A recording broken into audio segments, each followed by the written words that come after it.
Hello everyone and welcome back to our YouTube channel. In today's video, I'm going to show you how you can delete your website on Hostinger. Whether you want to start fresh or remove a site that's no longer needed, I'll guide you through the entire process. So let's get started. First of all, you have to open the web browser on your mobile device and go to the Hostinger official website, which is www.hostinger.com. And from here, click on the hamburger option and click on login to make sure that you are logged into your account. And once you are logged in, you will be taken to your Hostinger dashboard.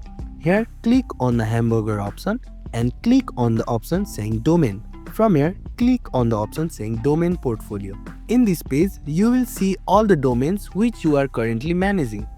From the list of domains that you own, select the one which you no longer want. And from there, you will see an option saying delete. If you click on it, you will be able to delete your website from the Hostinger. Before deleting your website, make sure you are deleting the correct website and you no longer need it. And now you know how you can delete a website from the Hostinger.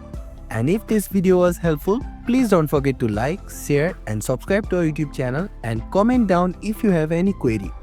Thank you for watching and we'll see you on the next video.